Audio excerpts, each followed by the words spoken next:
So now we'll be going to the topic.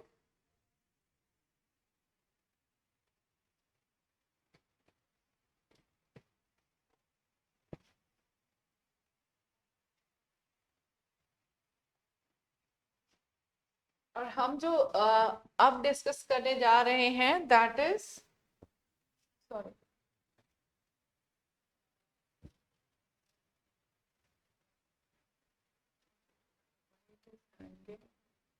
it's not even showing.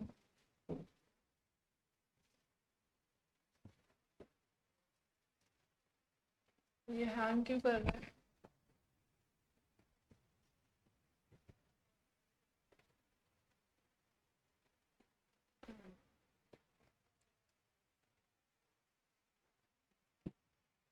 अब जो topic हम discuss करने जा रहे हैं आपका cyclic non cyclic photo system, ये सब उतना सिग्निफिकेंट नहीं था। ठीक है, मतलब इट वाज जस्ट एक जनरल सा, आप थोड़ा देख लें आपको समझ आ जाएगा।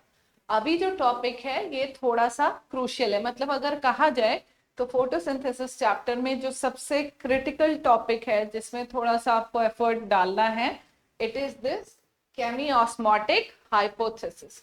ये हाइपोथेसिस टेक्निकली करता क्या है? This hypothesis actually tells you about कि एटीपी का सिंथेसिस आपका क्लोरोप्लास्ट में कैसे हो रहा है। ठीक है, मतलब आप ये तो पढ़ रहे हैं कि एक इलेक्ट्रॉन ट्रांसपोर्ट चेन है, उसमें डाउनहिल इलेक्ट्रॉन ट्रैवल कर रहे हैं, उससे एनर्जी रिलीज हो रही है और वो एनर्जी हम यूज कर रहे हैं एटीपी बनाने में।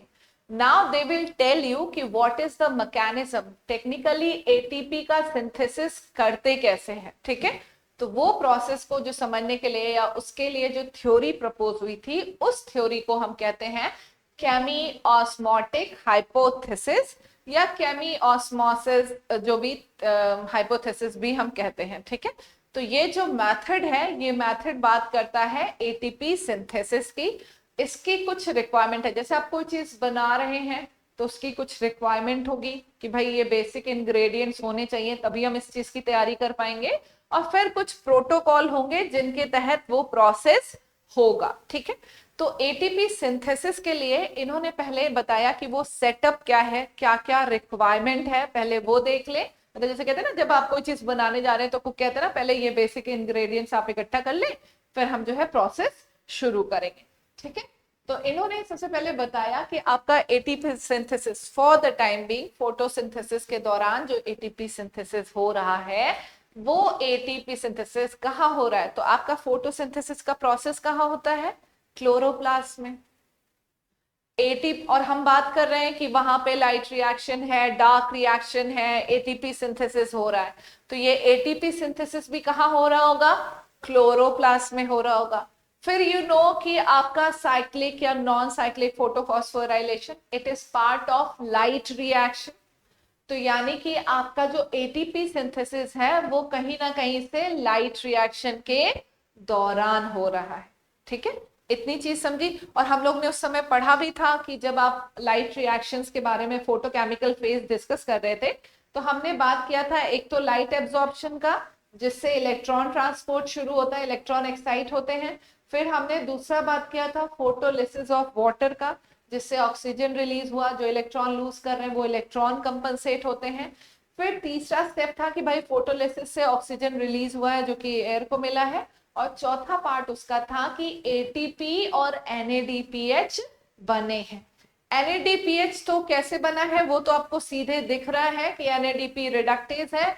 जो इलेक्ट्रॉन है वो जैसे एनएडीपी में ऐड हुए तो उस पर नेगेटिव चार्ज आया, उसको और हाइड्रोजन ने ऐड करके उसको फाइनली रिड्यूस किया। ठीक है, तो एनएडीपीएच का तो बनना आपको सीधे सीधे दिख रहा है। बट एटीपी में बस आप दिखाते हैं कि ऐसे एटीपी यहाँ पे आप दिखा इलेक्ट्रॉन की यात्रा रहे, बट उस यात्रा के दौरान आप बस बताते हैं कि यहाँ पे एटीपी सिंथेसिस हुई है। अब ये उसको बताएंगे, उसको जस्टिफाई करेंगे, उसका पिक्चर देंगे कि कैसे हो रहा है। तो हाँ, एटीपी क्लोरोप्लास्ट में कैसे बन रहा है। ठीक है, एटीपी के फॉर्मेशन का बस ये तरीका बता रहे हैं। तो इन्होंने यहाँ पे कहा,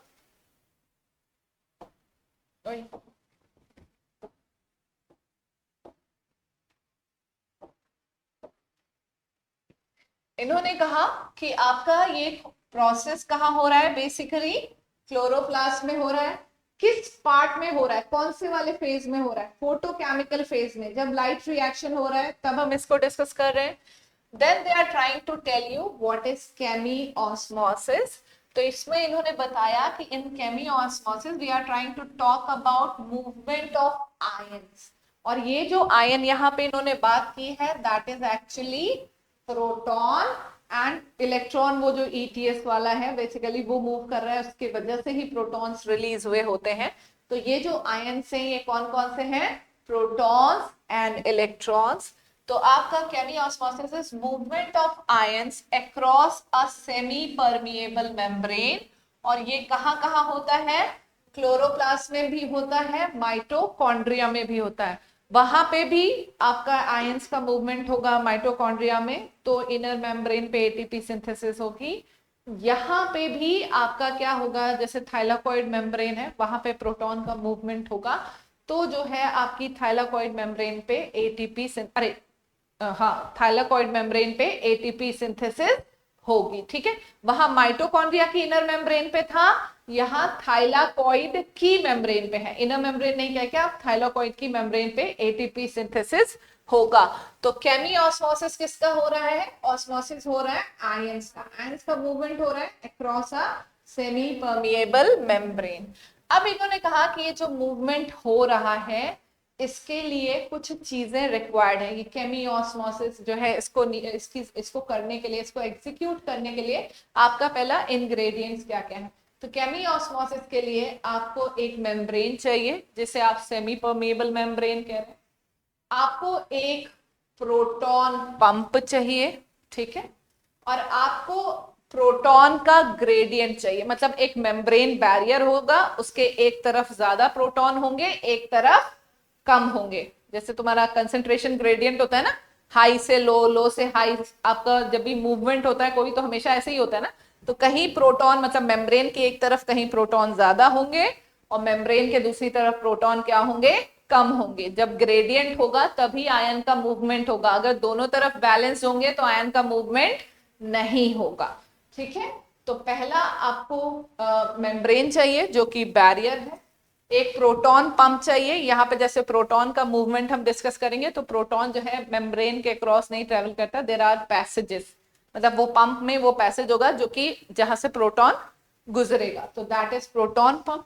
फिर इन्होंने कहा ग्रेडियंट, ये भी रिक्वायर्ड है कि कहीं प्रोटॉन कम हो कहीं ज्यादा हो। अगर ग्रेडियंट नहीं होगा तो ये प्रोसेस नहीं होगा।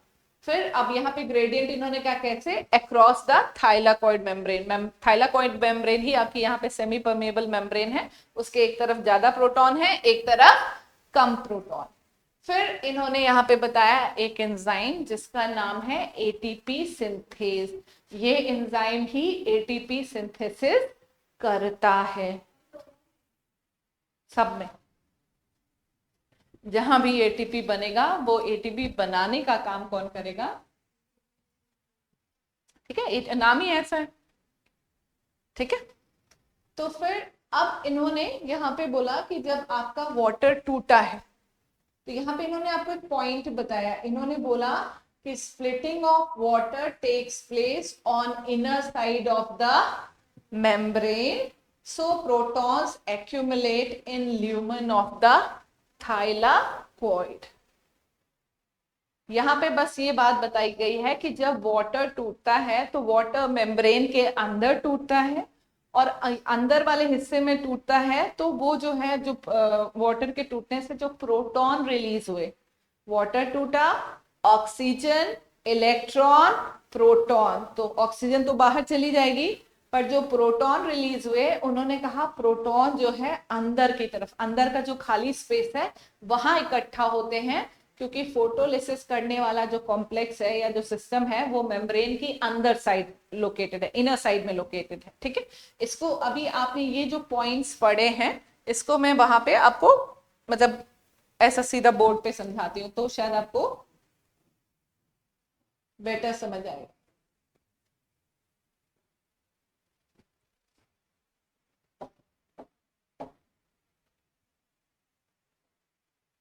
हाँ,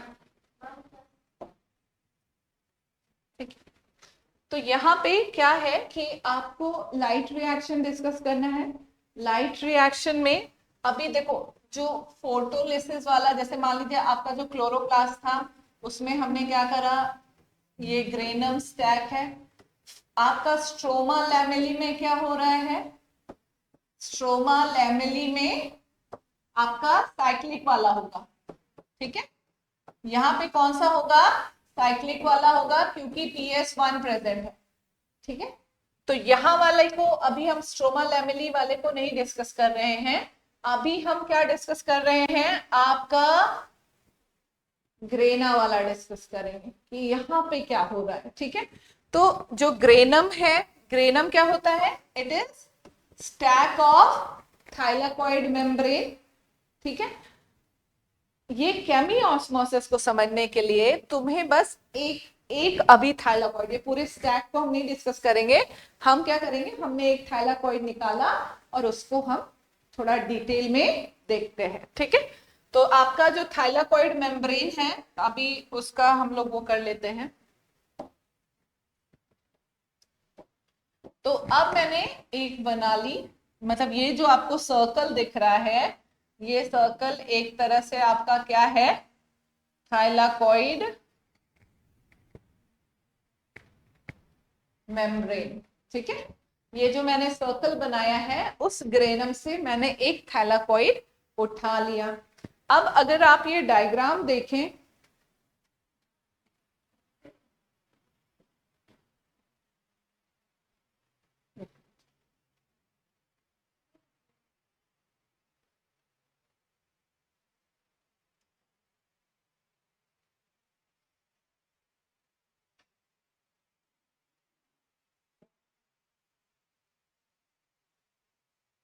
तो अगर आप अपनी एनसीईआरटी में डायग्राम देखें तो यहाँ पे क्या क्या चीजें बनी हुई हैं, आपका एक यहाँ पे सेटअप बना हुआ है, फिर आपका एक यहाँ पे सेटअप बना हुआ है, और आपका बीच में हम कह लें कि एक आपका मान लो साइटोक्रोम कॉम्प्लेक्स बना हुआ है, ठीक है।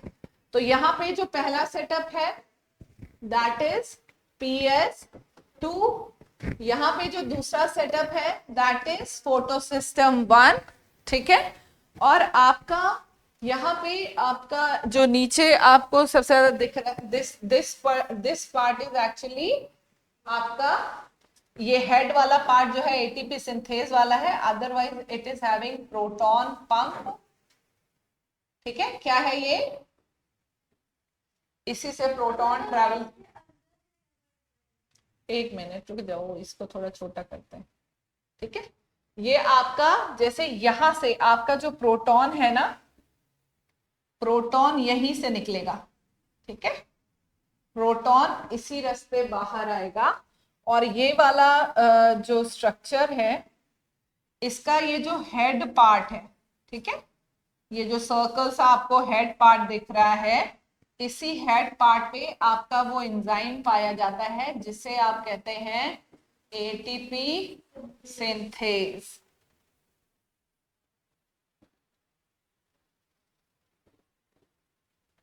ठीक। फिर आपका ये थाइलाकॉइड की आउटर मेम्ब्रेन,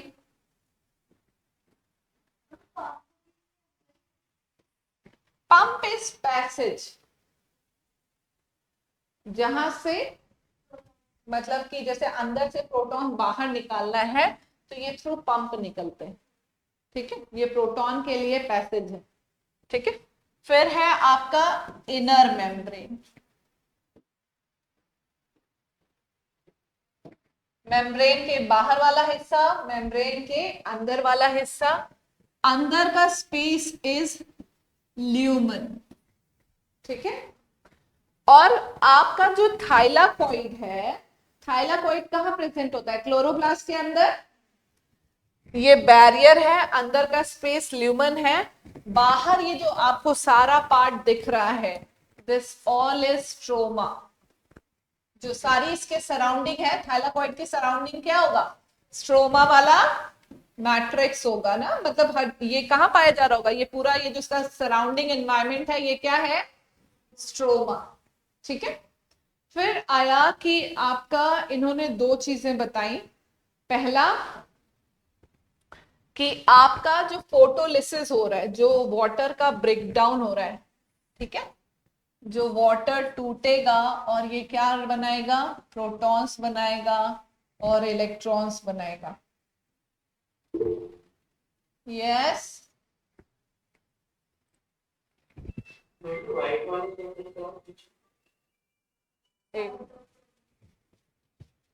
एक मिनट, क्या व्हाइट वाला, ये अभी साइटोक्रोम कॉम्प्लेक्स है, हम आएंगे, ठीक है। मतलब आपका इलेक्ट्रॉन क्या होगा, PS2 से PS1 तक की यात्रा इलेक्ट्रॉन ट्रांसपोर्ट चेन के तहत होगा ना। तो वो इलेक्ट्रॉन ट्रांसपोर्ट आपने सुना, उसमें हम लोगों ने लिखा था ना कि वो कुछ प्रोटीनेशियस पिगमेंट है या एक साइटोक्रोम कॉम्प्लेक्स है। तो बीच में जो इनके आएगा वो साइटोक्रोम कॉम्प्लेक्स है जिससे इलेक्ट्रॉन्स यात्रा करेंगे, ठीक है। हम आएंगे, अभी ये तो पूरा पिक्चर वो हो रहा है, मैं बस आपको बता रही हूँ कि एक एक चीज हम लोकेट कर रहे हैं, ठीक है। तो आपका स्ट्रोमा हो गया। और मैंने क्या बताया था कि जब हम लिख रहे थे या पढ़ रहे थे, नोट्स बना रहे थे, तो उसमें बार बार एक ही बात कही जा रही थी कि वाटर स्प्लिटिंग कॉम्प्लेक्स, यानी फोटोलिसिस करने वाला जो कॉम्प्लेक्स है वो थाइलाकॉइड के इनर साइड में, अंदर की तरफ हो रहा है ये प्रोसेस, है ना। तो अंदर की तरफ प्रोसेस हो रहा है। तो एक तो प्रोटॉन टूटेगा, वाटर के टूटने से ऑक्सीजन बनेगा, ऑक्सीजन तो गैस है, उड़ गई, प्रोटॉन हुआ और इलेक्ट्रॉन हुआ। तो जो इलेक्ट्रॉन है, इलेक्ट्रॉन तो क्या होगा, ईटीएस का, सॉरी, इलेक्ट्रॉन पहले इसके पास जाएगा, PS2 के पास जाएगा, फिर ईटीएस का हिस्सा बनेगा।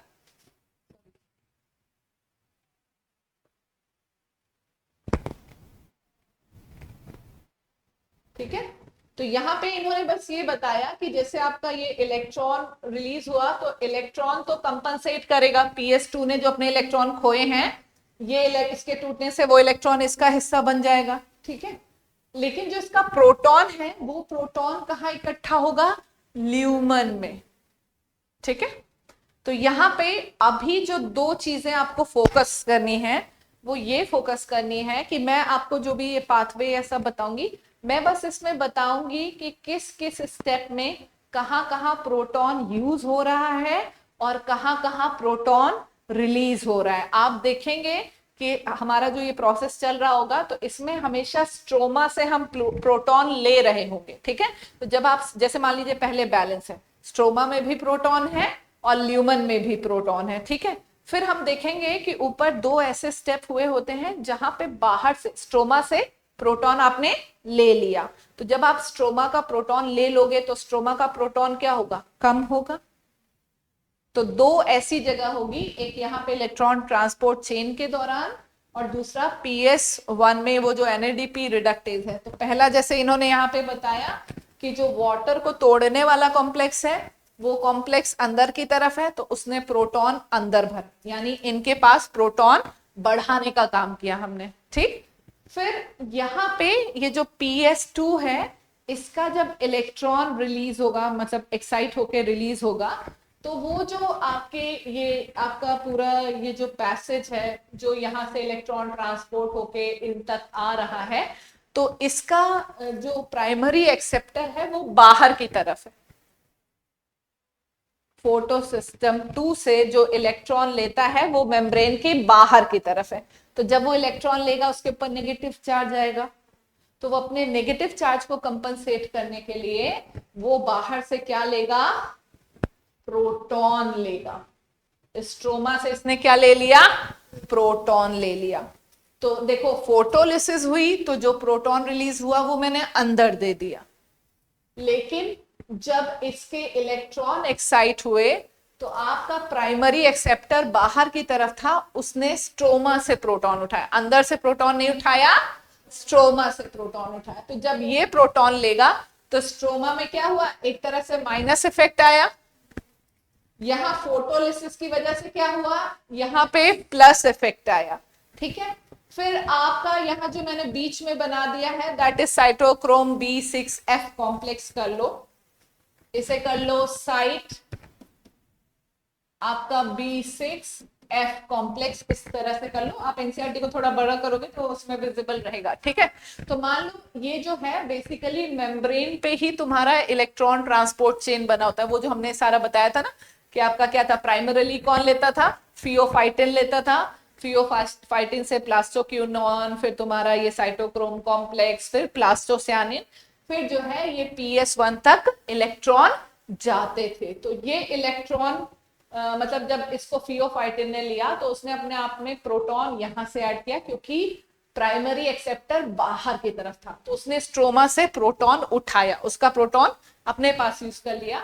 लेकिन जब ये इलेक्ट्रॉन ट्रांसपोर्ट हो रहे होते तो ये जो बाहर से हमने प्रोटॉन उठाया था, ये प्रोटॉन भी फाइनली मैं अंदर रिलीज करती हूँ। लिया मैंने बाहर से लेकिन रिलीज अंदर कर दिया, तो इसकी वजह से भी प्रोटॉन ऐड हुआ, ठीक। फिर ये जो इलेक्ट्रॉन है जब PS1 के पास जाते हैं, PS1 का इलेक्ट्रॉन एक्साइट हुआ था, उसे यहां वाले प्राइमरी एक्सेप्टर ने लिया, और वो जो प्राइमरी एक्सेप्टर था वो FES था। फिर सॉरी, यहाँ पे जो प्राइमरी एक्सेप्टर था FES था, इसने FD को दिया, और FD से ये गया NADP, मतलब जो भी आपका H+ हो गया, रिड्यूस हो गया था NADP। तो ये जो इसको प्रोटॉन मिला, ये जो प्रोटॉन इसके पास आया, ये प्रोटॉन भी इसको कहां से मिला, स्ट्रोमा से। मतलब NADP को जो आपने रिड्यूस किया, उसको भी प्रोटॉन कहां से मिला, स्ट्रोमा से। तो इसकी वजह से फिर से स्ट्रोमा में प्रोटॉन क्या हुआ, कम हुआ। अभी पहले देखो, मैं फिर इसको फिर से बताऊंगी, बस मैं बता रही हूं कि यहां से स्ट्रोमा में प्रोटॉन कम, मान लीजिए पहले कि दोनों तरफ बराबर है, नहीं नहीं, आप ऐसा कंडीशन मान के चलो कि देखो इन्होंने कहा है कि ATP बनाने के लिए 4 चीजें चाहिए। पहला चाहिए आपको एक प्रोटॉन पंप, जिससे प्रोटॉन को अंदर बाहर किया जा सके। दूसरा तुम्हें चाहिए एक मेम्ब्रेन। तीसरा तुम्हें चाहिए आपका ग्रेडियंट। और चौथा चाहिए ATP सिंथेस। देखो प्रोटॉन पंप ये F0 F1 पार्टिकल है, ठीक है, F0 F1 पार्टिकल। F0 वाला हिस्सा वो पैसेज देता है ना, और जो आपका F1 वाला हिस्सा है, उस F1 वाले हिस्से में वो एंजाइम पाया जा रहा है जो ATP सिंथेसिस करता है। तो 2 चीजें तो हमें यहां मिल गई, पंप मिल गया, ATP सिंथेज नाम का एंजाइम मिल गया, तो F1 हेड पे ये एंजाइम पाया जाता है। अब बात हुई, इन्होंने कहा सेमी परमिएबल मेम्ब्रेन, तो वो मेम्ब्रेन थाइलाकॉइड की है, मेम्ब्रेन स्ट्रक्चर है ना, तो मेम्ब्रेन किसकी है, थाइलाकॉइड की। अब सिर्फ सबसे इंपॉर्टेंट चीज जो डिस्कस हो रही है वो है, इन्होंने कहा प्रोटॉन ग्रेडियंट होना बहुत जरूरी है, यानी कहीं प्रोटॉन ज्यादा हो, कहीं प्रोटॉन कम हो। तो पहले इन्होंने कहा कि आप नॉर्मल कंडीशन में मान के चलें कि नेचर हर एक चीज बैलेंस करके चलता है, कि मतलब अंदर प्रोटॉन अंदर भी जितने हैं उतने ही बाहर हो, मतलब हर एक चीज का एक बैलेंस होना चाहिए, इक्विलिब्रियम होना चाहिए। तो मैंने आपको पहला इक्विलिब्रियम कंडीशन दी कि स्ट्रोमा में भी मान लीजिए उतने ही प्रोटॉन है जितने ल्यूमन में है।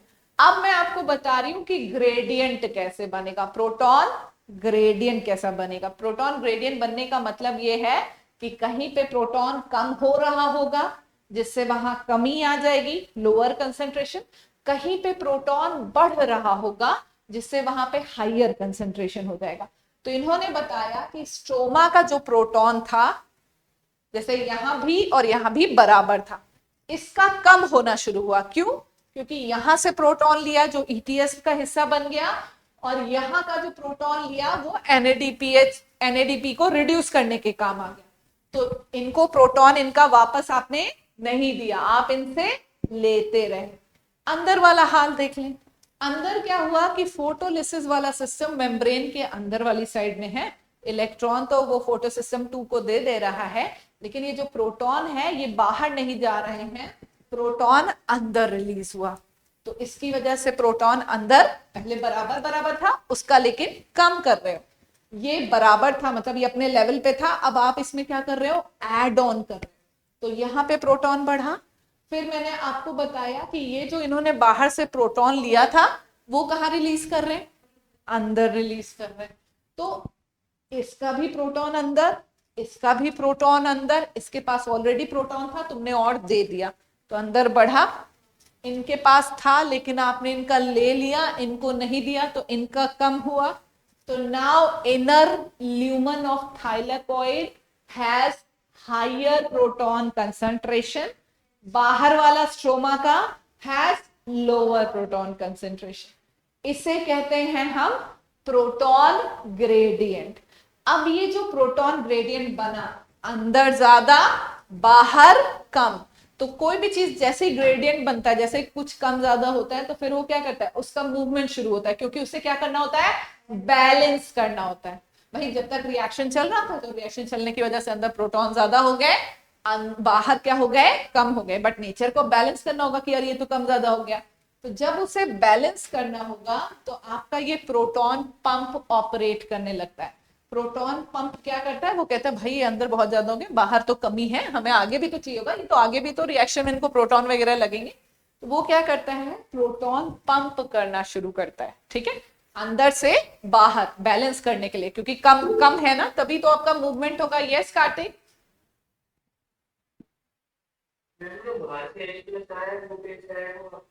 मैं यही बता रही हूँ कि आपका जो बाहर से आया है, यहाँ पे क्या है आपका, जब इलेक्ट्रॉन एक्साइट होगा ना तो ये जाएगा प्राइमरी इलेक्ट्रॉन एक्सेप्टर के पास, जो कि है फियोफाइटिन, ठीक है।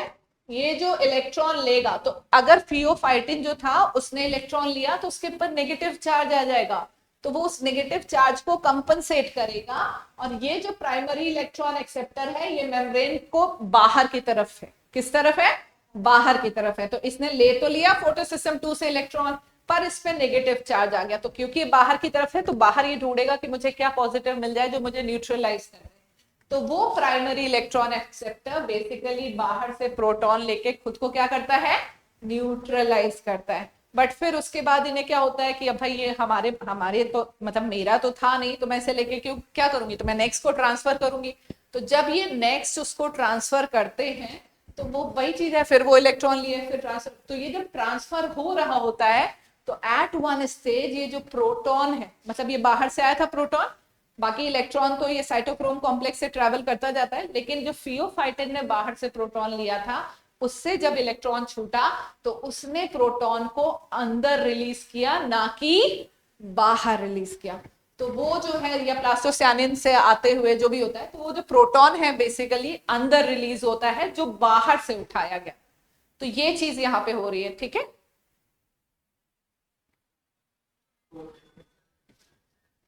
तो ये आपका फिर जब ये पंपिंग शुरू हो जाएगी, अब बात होगी कि हम इसको बैलेंस करेंगे। तो ये जो प्रोटॉन ग्रेडियंट है, जब इसको बैलेंस करने के लिए प्रोटॉन की पंपिंग शुरू होती है, उस पंपिंग की वजह से ये जो F0 F1 पार्टिकल है इसमें कन्फर्मेशनल चेंज होता है। इसमें मतलब कि अच्छा ये क्या, जैसे कोई किसी से काम वाम कराओ तो जैसे ही वो कन्फर्मेशनल चेंज होता है एटीपी सिंथेज एक्टिवेट हो जाता है, और वो क्या कर, कन्फर्मेशनल स्ट्रक्चर का चेंज। जैसे तुम पहले कोई हिस्सा तुम्हारा इस तरह से हो जो छुपा हुआ हो और अभी काम में नहीं आ रहा है। जैसे एक होता है ना कि मान लीजिए जैसे कभी कभी ऐसे देखा कि कोई खाना किसी को खिला रहा है तो देखा है, मतलब जैसे मम्मी मम्मी खिलाती है, जैसे मैं बताती हूँ मेरे हस्बैंड ने जब भी वो मेरे बेटे को कभी कुछ खिला रहे होते हैं तो अब सूर्यांश आप खाना लेके जाओगे तो सूर्यांश मुंह खोलेगा, तो मैंने देखा वो उसके मुंह में खाना डाल रहे थे तो उनका भी मुंह खुला होता है, जैसे आप मुंह खोले बोलते ना आ he also has like, the point is कि when the food is around you have like opened your mouth, है ना, तो that's a change, then only food will enter, ठीक है। तो जब ये प्रोटॉन पंप तो और अगर तुमने मुंह नहीं खोला तो खाना भी, खाना मेरे हाथ में है, तुम्हारे पास पेट भी है मुंह भी है, लेकिन तुमने मुंह नहीं खोला तो खाना अंदर जाएगा, नहीं जाएगा। जब प्रोटॉन पंपिंग होगी तो प्रोटॉन पंपिंग होने की वजह से पहले ये एटीपी सिंथेस हमेशा तो सिंथेसिस नहीं कर रहा होगा, तो ये कुछ ऐसा रेस्ट मोड में होता है, ठीक है। तो जब पंपिंग शुरू हो जाती है तो वो एंजाइम का सिंथेस साइड या जो भी है वो एक्सपोज हो जाता है, वो एक्टिवेट हो जाता है, जिससे वो एटीपी सिंथेसिस शुरू कर देता है। जब ग्रेडियंट नहीं है तो एटीपी सिंथेसिस नहीं हो रही है। तो इन्होंने बस यही बोला कि जो प्रोटॉन पंपिंग होगी तब आपका जो पंपिंग शुरू हो जाती है, उसकी वजह से F0 F1 में थोड़ा कन्फॉर्मेशनल चेंज आता है, उनके स्ट्रक्चर में कुछ इस प्रकार का चेंज आता है जिससे सिंथेज एक्टिवेट हो जाता है और वो एटीपी सिंथेसिस करने लगता है। It is just an outline I am briefing. अब हम उसको एक एक स्टेप में समझेंगे, मतलब ये मोटे तौर पे यही है। अब आप इसे एनसीईआरटी के स्टेटमेंट से बस रिलेट करो, ठीक है।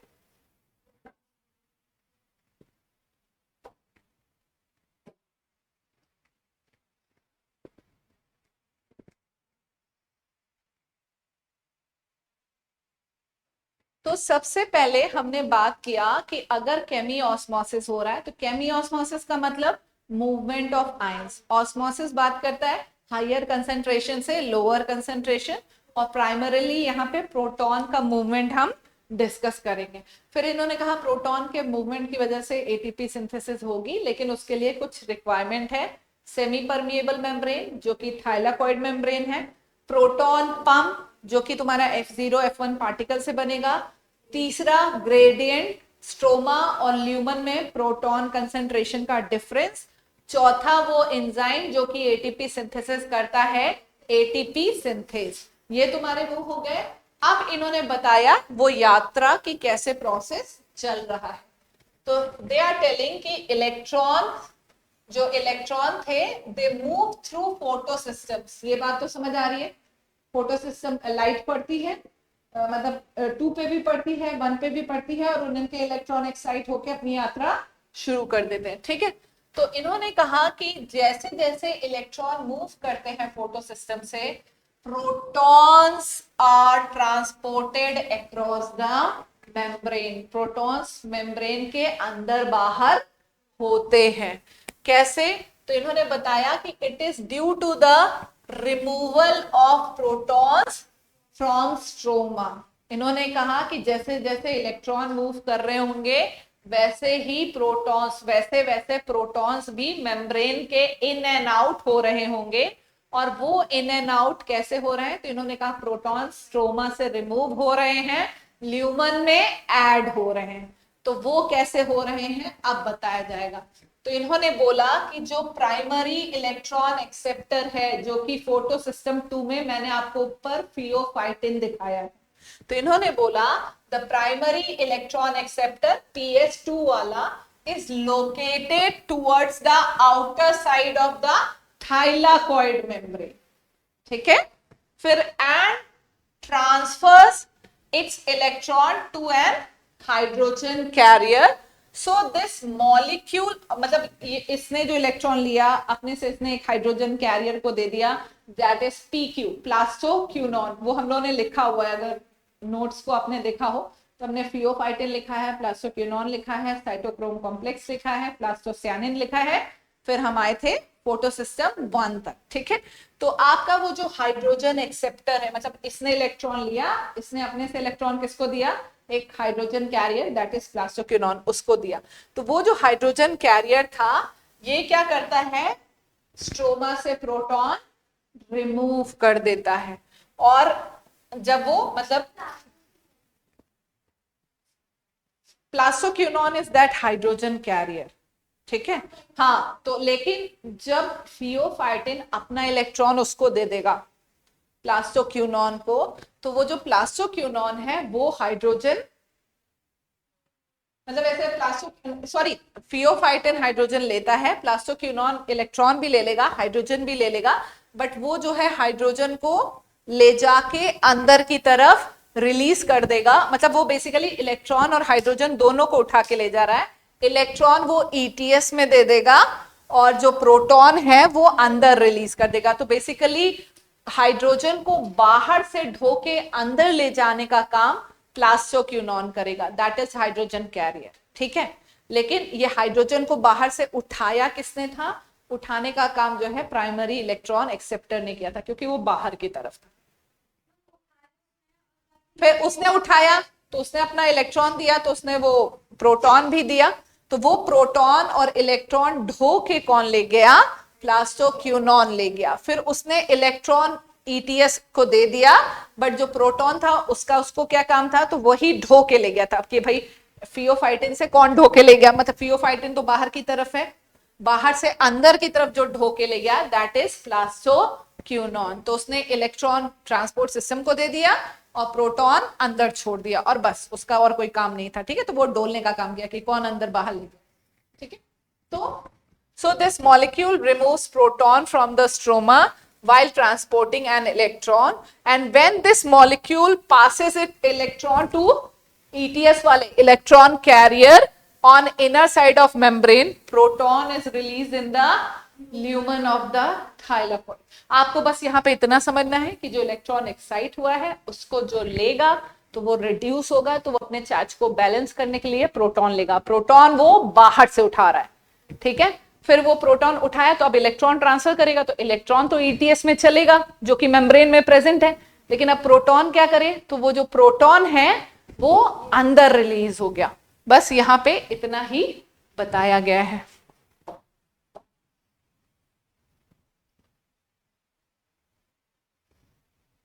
ठीक है, तो पहला इन्होंने बताया कि स्ट्रोमा से कैसे प्रोटॉन कम हुआ, उसने लिया अंदर डाल दिया, बाहर का एक कम कर दिया, अंदर तुमने बढ़ा दिया। और तुम्हारा फोटोलिसिस में क्या हो रहा है, बाहर से तो कुछ लिया दिया नहीं, लेकिन अंदर तुम प्रोटॉन भरे हो, चार चार प्रोटॉन जा रहे हैं भाई, है ना। फिर इन्होंने एक और केस बताया कि स्ट्रोमा से देखिए एक और जगह प्रोटॉन कम हो रहा है, तो इन्होंने बताया ये जो NADP रिडक्टेज है, ये जो NADP रिडक्टेज है ये भी जो है स्ट्रोमा साइड में है, बाहर वाली साइड में ही है।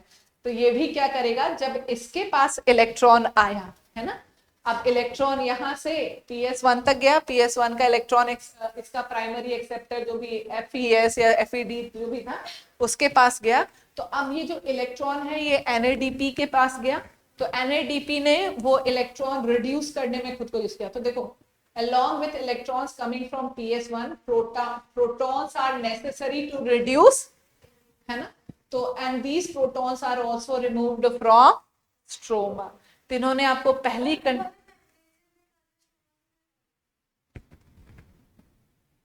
मेम्ब्रेन से क्या हटाया, रुको मैं बता, देखो मैं बोल रही हूँ फिर तो मुझे बताना, ठीक है।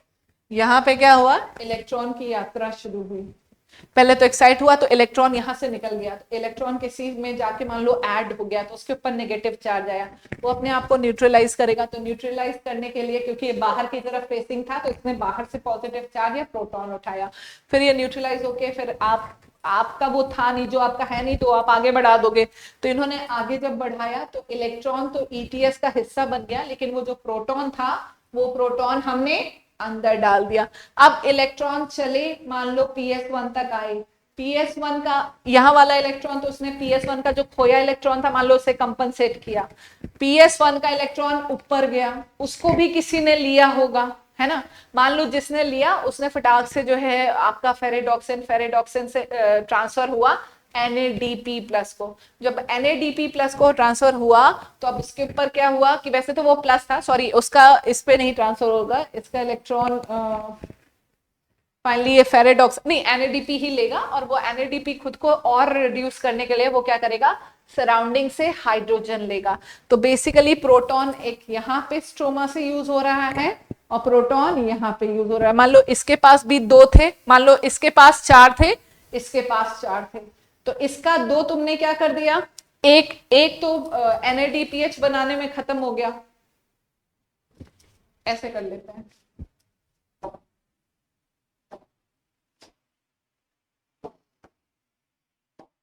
जैसे मान लेते हैं कि बाहर की तरफ चार था, अंदर की तरफ चार था, बाहर से तुमने दो कम कर दिए, है ना, बाहर से तुमने दो कम कर दिए, तो अब बाहर कितना बचा, दो, एक हाइड्रोजन तो NADPH बनाने में चला गया और एक बाहर का हाइड्रोजन आपने अंदर ऐड कर दिया, बाहर चार था तुम्हारा, मान लो बाहर से एक हाइड्रोजन आया वो ऐड हो गया, ठीक, फिर तुम्हारा यहाँ पे दो वाटर मॉलिक्यूल टूट रहे हैं तो चार और, ठीक है, तो इसके पास पहले इनके पास चार था और इनके पास भी चार था, अब इसके पास कितना है 9 है, इसके पास कितना बचा है, 2 बचा है। तो एक के पास बहुत ज्यादा हो गया है, एक के पास बहुत कम हो गया है, जिसकी वजह से क्या हुआ है, इम्बैलेंस, ग्रेडियंट बना है जो कि इम्बैलेंस है। तो अब मेरे पास इतना ज्यादा हो गया, ज्यादा हाइड्रोजन जो है एसिडिक होता है, तो उसको क्या करना होगा कि वो कहेगा हमें से निकालें। तो जब वो निकालेगा इतने प्रोटॉन्स अपने हाई कंसेंट्रेशन से वो लो कंसेंट्रेशन में जब मूव करते हैं, तो देयर इज एक एनर्जी चेंज आता है। उस एनर्जी चेंज की वजह से आपका प्रोटॉन पंप का स्ट्रक्चर या कन्फर्मेशनल चेंज होता है। ये क्लोरोप्लास्ट का F1 F0 पार्टिकल है। आपका माइटोकॉन्ड्रिया में भी ऑक्सीजोम्स करके F0 F1 पार्टिकल हम लोगों ने सेल में पढ़ा था। तो इसे CF0 CF1 इसलिए कहते हैं क्योंकि ये क्लोरोप्लास्ट वाला है। तो जब ये प्रोटॉन पंपिंग शुरू होगी तो उसकी वजह से ये क्या होगा, एक्टिवेट होगा। जब वो एक्टिवेट हो जाएगा तो वो क्या बनाएगा, एटीपी बनाएगा। यहाँ पे देखिए ये प्रोटॉन बाहर की तरफ जा रहे हैं, प्रोटॉन के बाहर की तरफ जाने में इसमें क्या होगा, there will be some energy changes. उसी एनर्जी को यूज करके इसका कन्फर्मेशनल चेंज होगा, मतलब जो एटीपी सिंथेज इनएक्टिव था वो एक्टिवेट हो जाएगा। तो अभी 2 स्लाइड्स में सिर्फ आपको ये बताया गया है कि हम बाहर से स्ट्रोमा से कहां कहां हम प्रोटॉन लिए, ठीक है।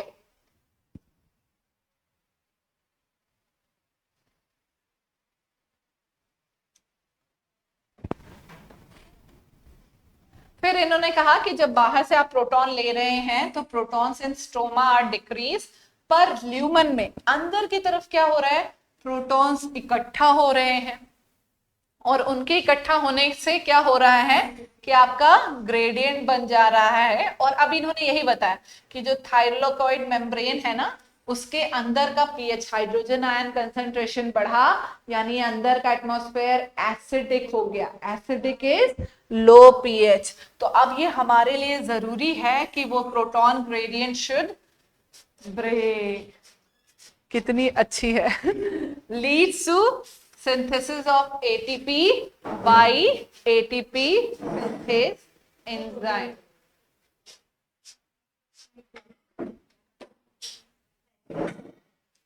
वही तो आपका ये जो एटीपी सिंथेज है, इन्होंने वही बताया कि इसके 2 हिस्से हैं, एक CF1 है और एक CF0 है। F0 वाला हिस्सा हमेशा मेम्ब्रेन में एम्बेडेड होगा, ठीक है। और ये जो है क्या बनाएगा, चैनल या पंप, जिससे प्रोटॉन आएंगे जाएंगे। मेम्ब्रेन में वो हिस्सा है जिसके अंदर से, जैसे आपने गेट लगा दिया, इस दीवार पे गेट बन गया है, तो इसी गेट से तो अंदर बाहर हो गए, है ना। अब जैसे डोर है, डोर बाहर की तरफ निकला हुआ हो सकता है, अंदर की तरफ निकला हुआ हो सकता है, वो बात की बात है। बट जो पैसेज है, that pump is with in the membrane, ठीक है। फिर ये क्या कर रहा है, ये फैसिलिटेट कर रहा है, पंप के थ्रू आपका आयंस घूम रहे हैं ना, तो facilitated diffusion of proton across the membrane to the stroma. Lumen से बाहर जो कर रहे हैं वो मेम्ब्रेन के थ्रू कर रहे हैं। इनकी ही वजह से प्रोटॉन ग्रेडियंट टूटता है, जो कि हाई और लो हो गया था, वो क्या होगा, अब वो बैलेंस आउट होगा, ठीक है।